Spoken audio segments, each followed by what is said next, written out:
Stranger of Paradise is playable on Steam Deck if you do a bit of fiddling and you don't mind 30 frames per second. This is an extremely mixed bag, and it did have a bit of a rough start in its very first release, but I'm actually really warming to the game. The graphics do leave a little bit to be desired on the Steam Deck, but we'll tackle that in just a second. First of all, this does not run out of the box, and you need a very specific command argument here, as well as GE Proton 753 or 54. 54 is the latest and was working just fine for me, so make sure that you have that running.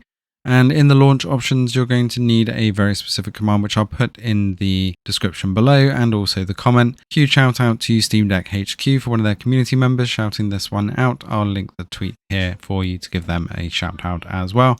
Without this, we wouldn't have been able to get the game up and running. If you try to run this without the GE Protons, you will get a white screen on the cutscenes, but with Proton GE 754 for me, it's been working perfectly fine. The cutscenes are a bit of a mixed bag. Some of them do stutter down to 7 to 20 range. Others will play at 30 frames per second just fine. The best settings that I managed to find for this did take a while to get the right balance, and there is no 800p resolution unfortunately. So you run this in borderless at 720. Set the settings on the low or minimum and the first point, with the FPS cap in game at 30, FPS priority mode on, 3D rendering resolution scaling at 80%. Bring the frame rate on the Steam Deck itself down to 30 on the frame limit as well, and then just make sure that shadow quality is on low, shadows on close, anti-aliasing on, screen space, ambient occlusion and chromatic aberration all off, as well as motion blur and FSR1 off. Then one other tweak just to make things a little bit smoother, go into the basic settings and turn short soul burst animation on.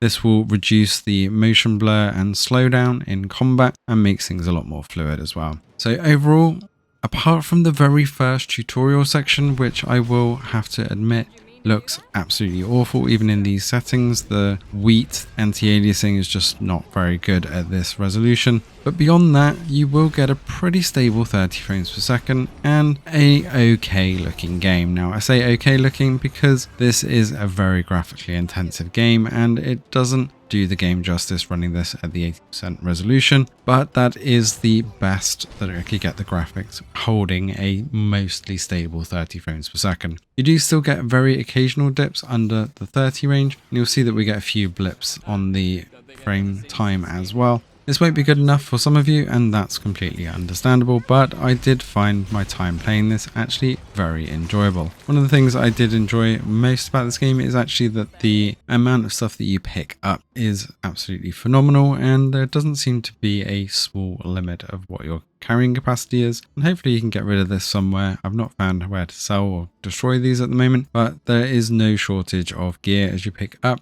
As well as the class system is quite well thought out, and being able to switch between two different class styles or jobs as they're called in this game, not only for your playstyle but for also the boss's weaknesses, so you're not always stuck with one style as well. Of course I've gone with a mage style for the most part, but it's great to be able to switch to a swordsman and take down some bosses when I'm out of mana. Overall, the story and cutscenes of this are actually extremely well polished, and it's really growing on me as a game, and I hope that we can get some slightly better optimization out of this game as it progresses on Steam. Let us know in the comments below if you're going to be diving into this one. I'll leave you with a little bit more gameplay without me talking so you can get a better feel for the gameplay and performance. Thanks for watching and enjoy the rest of the video.